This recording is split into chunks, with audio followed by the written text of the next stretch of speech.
Assalamualaikum warahmatullahi wabarakatuh. My name is Nur Aziza. I'm from Unit 1.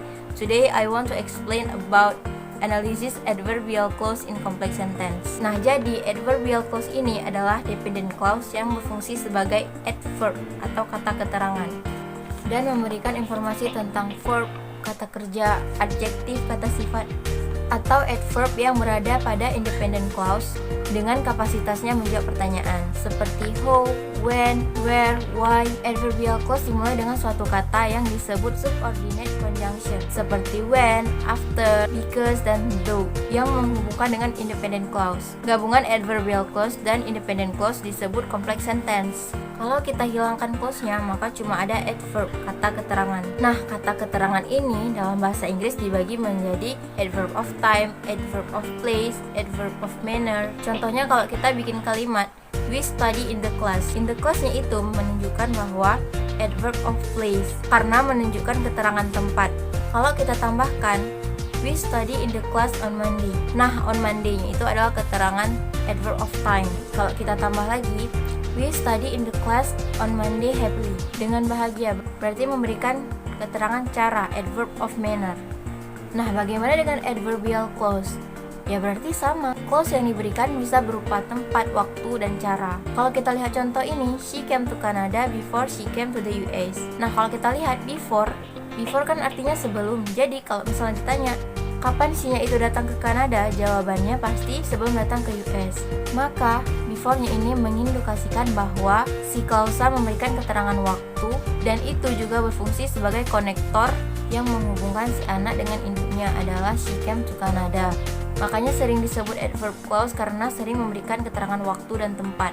Dilihat dari segi posisinya, adverb clause ini bisa muncul setelah induknya. Jadi berbeda dengan adjective clause. Adjective clause tergantung di mana konektornya. Kalau ini letaknya bisa setelah induk ataupun sebelum induk kalimat. Contohnya seperti ini. Before she came to the US, she came to Canada.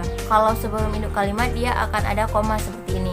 Selain before yang memberikan keterangan waktu, juga ada until, after, as. Jadi kalau misalnya pernah nih menggunakan kata ini untuk menghubungkan dua kata, berarti kita sudah menggunakan complex sentence dengan anak kalimatnya adverb clause.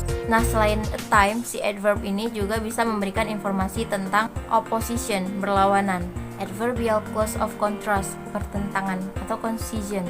Katanya itu bisa although, though, even though, while, whereas, yang menunjukkan sesuatu yang berbeda. Nah, kalau kita bikin nih contoh although. He has a lot of money. He doesn't spend much. Ada subject, verb, walaupun dia mempunyai banyak uang, dia tidak menghabiskan semuanya. Contoh lainnya, Tony lives glamorously, while his parents live in poverty. Tony hidup dengan mewah, tapi orang tuanya hidup dalam kemiskinan.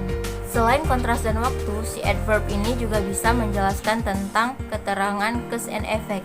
Adverbial clause of cause, reason, or result, sebab, alasan, atau akibat. Subordinate conjunction-nya itu bisa because, since, as, now that, so that. Berarti dia memberikan cause effect atau reason.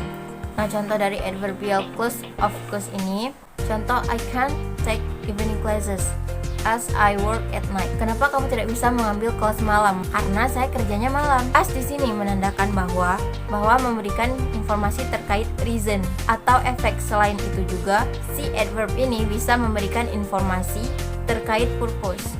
Conjunction-nya itu bisa so that, in order that, so often. Si adverb juga bisa memberikan manner atau cara. Ada as, ada as if. Kalau diartikan, artinya itu seolah-olah. Si adverb ini juga bisa menjelaskan tentang kondisi. Jadi complex sentence yang menggunakan anak kalimat adverb clause, dia bisa memberikan keterangan melalui konektornya, yaitu keterangan purpose, condition, manner of place, opposition, cause, and effect. Jadi sekian penjelasan dari video saya. Mohon maaf apabila saya ada kesalahan kata karena saya juga masih dalam tahap belajar. Assalamualaikum